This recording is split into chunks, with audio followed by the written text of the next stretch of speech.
नमस्कार। आप सभी को आपके और हमारे चैनल पे बहुत बहुत स्वागत है और उम्मीद करते हैं कि आप सभी दिल्ली चुनाव का पूरा आनंद लिए होंगे और उपचुनाव में मिल्कीपुर का भी आनंद लिए होंगे, कुंभ का भी आनंद ले रहे होंगे, संसद में हो रही तीखे बयानों का भी आनंद ले रहे होंगे और सड़कों पे चल रहे नाटक का भी आनंद ले रहे होंगे। ये वीडियो अंत तक देखना, क्योंकि यह वीडियो हम सभी के लिए एक सबक है, एक ज्ञान है। क्योंकि जिस तरह से राजनीतिक पटल पे अभी राजनीति में उठा पटक हो रहा है, वो हम सभी लोगों के लिए एक पूरी की पूरी चैप्टर ऑफ मोटिवेशन है और चैप्टर ऑफ रिवाइवल है कि किस तरह से एक गिरा हुआ इंसान या गिरी हुई पार्टी धीरे से क्रॉल बैक कर लेती है और जो पार्टी पूरी मजबूती से आगे बढ़ते रहती है वह कैसे घमंड में टूट कर गिर जाती है।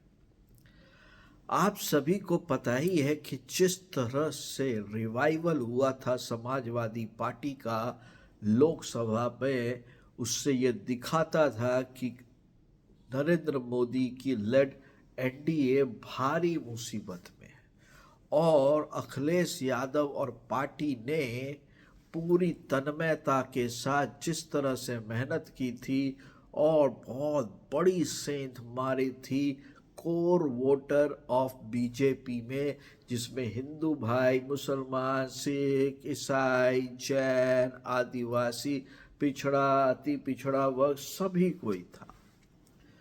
लेकिन कहा जाता है ना कि ज़रूरत से ज़्यादा मिल जाता है तो हम लोग उछलने लग जाते हैं।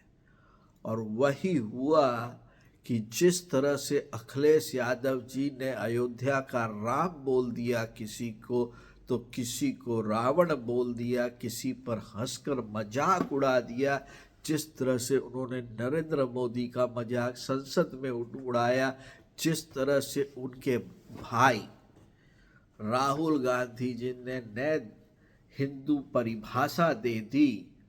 और सबसे बड़ी चीज ये है कि जिस तरह से उत्तर प्रदेश में एक धर्म विशेष की दुर्गा पूजा के वक्त में हंगामा किया गया, वह एनडीए को वापस आने का मौका दे दिया और सनातनियों ने डिसाइड कर लिया कि हम अब एक साथ रहेंगे, हम हटेंगे नहीं।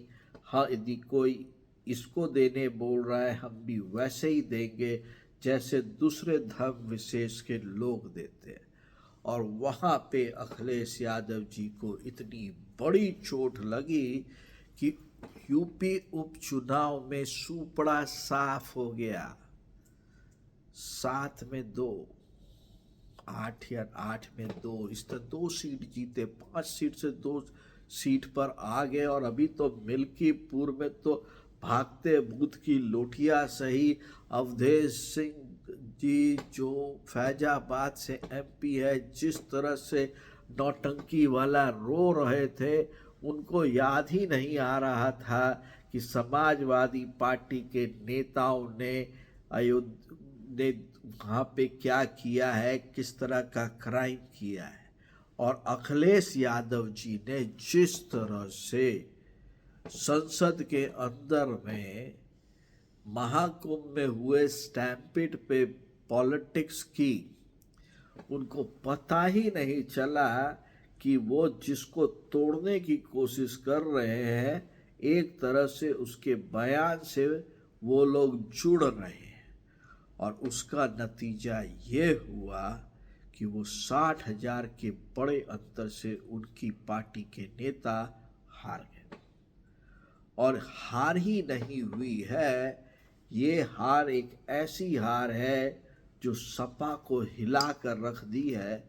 लेकिन अखिलेश यादव जी को ये सोचना चाहिए, कम बोलो ज़्यादा करो।